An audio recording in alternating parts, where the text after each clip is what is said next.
So, good morning, good morning, good morning, good afternoon, and good evening kung anong oras mo nyo ito pinapanood. So, welcome po ulit kayo sa Rabbit Frost Airsoft. So, maiba naman, hindi tayo mag-unbox ng unit natin. So, mag-unbox tayo ng dalawang klaseng holster, no? Para sa mga airsoft natin, para sa mga airsoft pistol natin. Okay? So, itong video na to is hindi sponsored. Binili ko po sila ng sariling pera ko. Okay? Para lang gusto ko lang i-share sa inyo para meron lang kayong idea kung anong holster ang dapat para sa inyo. Okay? So, unbox muna natin itong isa. Okay? So, ito ay ang brand niya is Cytac. Okay? Ang model niya is Megafit Holster Gen 2. Okay.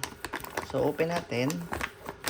So, yung Megafit, ginamit nila yung term na mega, pero ang other ibig sabihin nila sa salitang mega is universal. Okay? Universal. So, hindi nila ginawang Cytac Universal Holder. Ginawa nilang Cytac Megafit Holster. So, pagbukas mo, meron kang makikitang Allen wrench.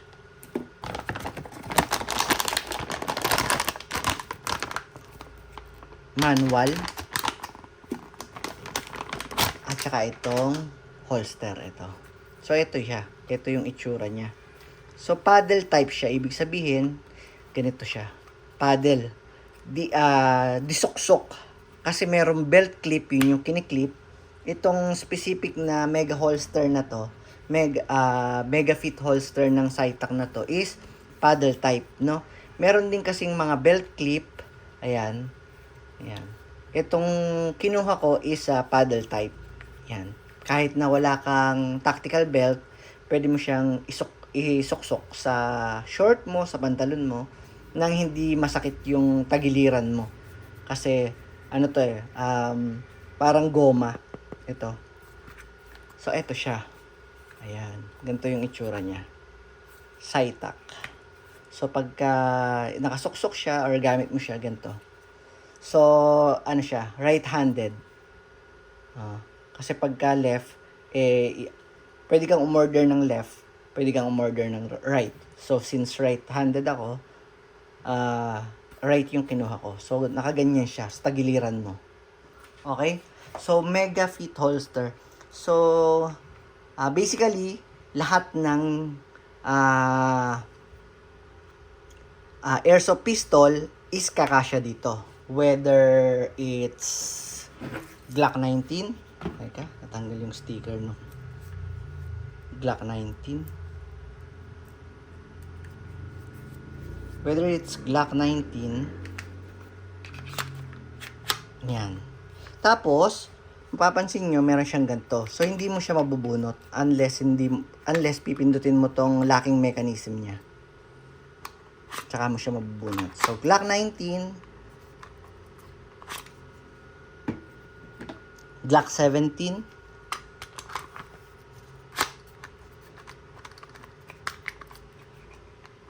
okay, Hi-Capa.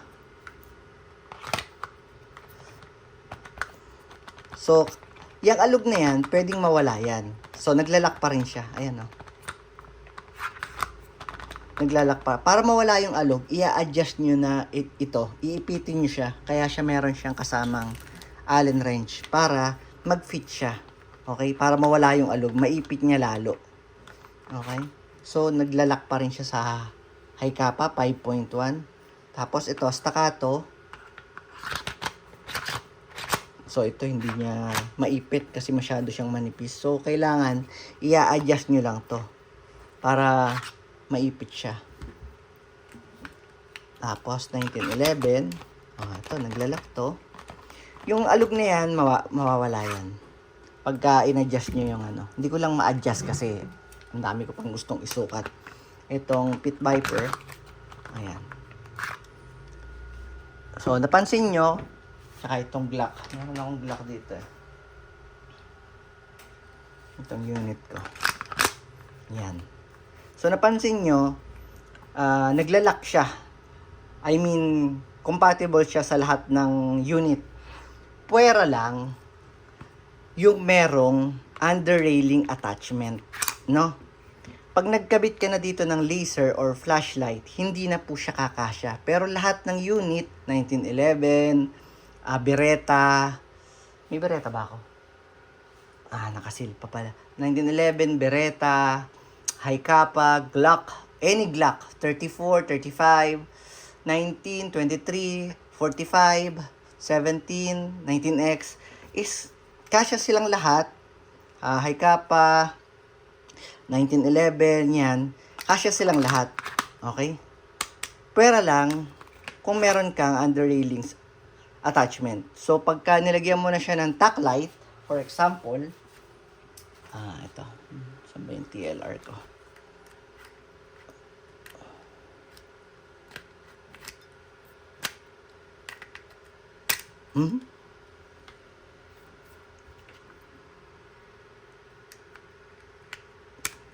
Yan.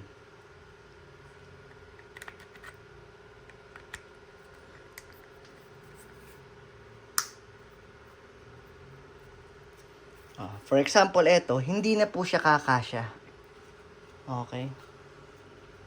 So, kahit anong flashlight, kasi, yung locking mechanism niya is, ang naglalak sa kanya is yung trigger. Yung trigger na yung trigger ang nilalak niya. Dito siya lumalak sa ganito. Ito, iniipit niya to. So, kung may nakaharang na flashlight, or any laser, ganyan, hindi niya maiipit yung trigger kasi nakaharang yung yung attachment. So, kahit anong unit, basta wala lang siyang under railings na attachment, pwede kayong mag-Cytac Mega Holster. Mega Fit Holster. Okay? So, ayun. Eto siya. Cytac Mega Fit Holster. Yan. Tapos, eto naman, buksan naman natin yung isa. Eto naman, si CTM na Hi-Capa holster. So, nakasulat Hi-Capa. So, unlike dun sa isa na Mega Fit holster, which is universal, this is specific na holster is Hi-Capa lang. So, buksan natin.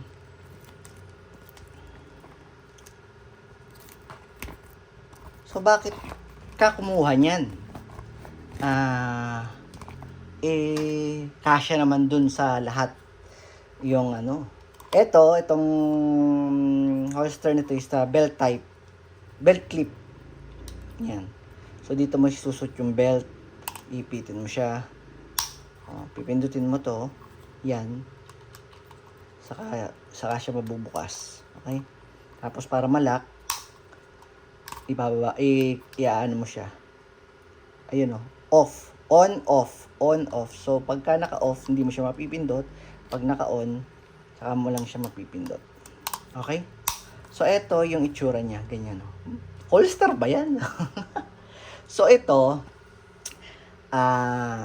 yung isa is kahit anong brand, kahit anong model, papasok sa kanya. Ito naman, kahit anong model din, whether it's WE, pag ganito siya, gamitin. So, ito naman bilog na to, isusot mo siya dito sa trigger. Yan. So, nakaganyan siya. Yan. So, hindi mo siya mabubunot. Kailangan, pindutin mo tong red. So, parang ang kuha mo sa unit, pag ganyan, tapos papindot. Pag pindot mo, saka mo siya i-release. Kunyari, nakapindot ka, ang hirap nasa camera kasi. Yun. Pag ganon. Pag ganon ang niya. Tapos ang pagbabalik sa kanya, laging pauna to. Ito rin kasi ang iniipit niya. Ayun pag ganyan. Ang hirap pag sa camera. Yan. Pag umangat na to, ibig sabihin, secure na yung unit mo. Hindi mo na siya mabubunot. So, bakit ako may ganto? Bakit ako kumuha ng ganto na kasya yung, meron naman kakasya na kasya lahat. Kasi meron po akong gamit na gagamitin ko meron akong unit na gagamitin ko sa CQB. Eto siya. So, Pagpalagay na nating tanggalin ko to. Kasi dun sa universal to, dito sa Megafit na Cytac. Pag wala lang attachment, kasya naman to eh. Pag wala lang tong ano, katulad nito, ito. Basta wala lang ang underrailings, kakasya naman eh. Basta yung red dot. Kaso, itong unit ko, BDS kasi siya. Meaning bridge dot site. Nasa gitna po yung red dot ng unit ko. Ayan. So, hindi siya papasok. Tatama na siya agad dito. Meron na nga siyang meron na nga siyang tack light sa ilalim. Tapos, nasa gitna pa yung yung red dot ko. So, kaya ako kumuha ng CTM. So, ito, basta high kappa, papasok. At saka kahit anong daming accessories na nakakabit sa, kahit meron pa yan ditong buttstock na nakakabit, meron kung ano-ano ditong mga nakakabit na ricutitos, basta itong trigger, itong butas na to, walang nakaharang dito, at high kappa yung unit nyo, papasok. Yan, papasok siya. So, walang kaalog-alog, oh. Papasok siya. Ayan. Oh. Ayun. So, kung meron kayong... Meron din ganitong pang-Glock. Ang model niya is CTM GA.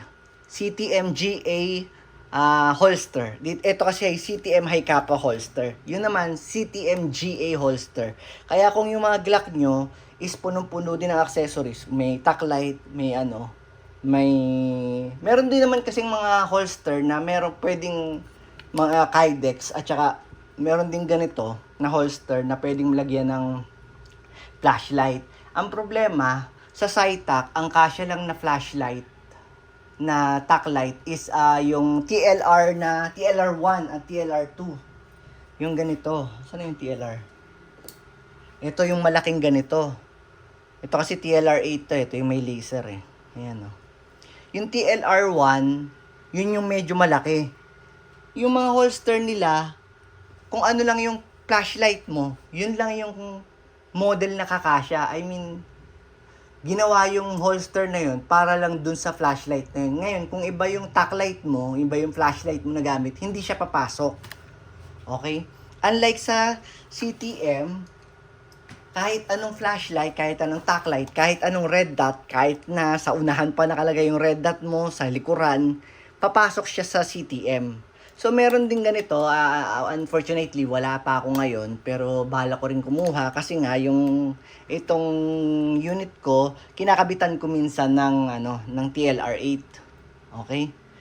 Para kakasya siya. Oh.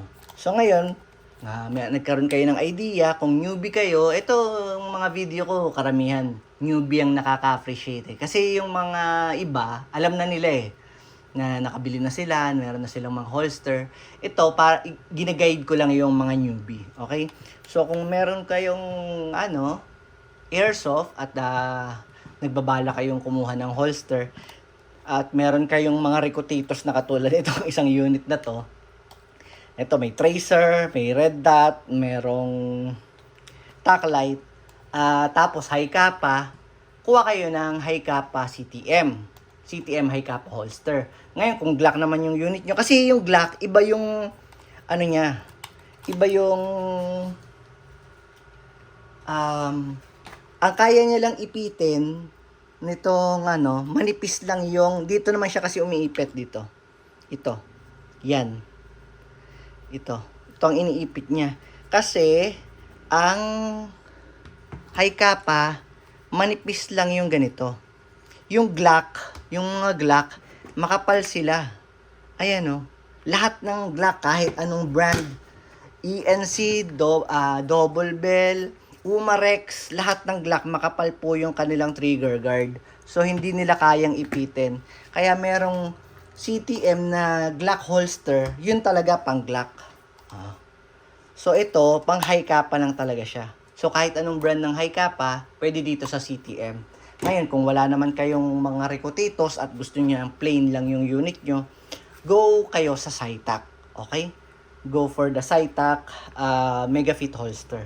Kung tapos gusto nyo meron kayong maraming unit at wala namang nakakabit ng mga tack light, go for the Cytac.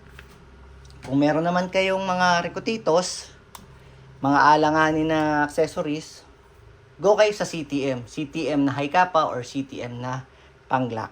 Okay? Ang haba ng video ko. 15 minutes. So, ayun lang. Maraming salamat. Muli po sa Rabbit Frost Airsoft. Thank you.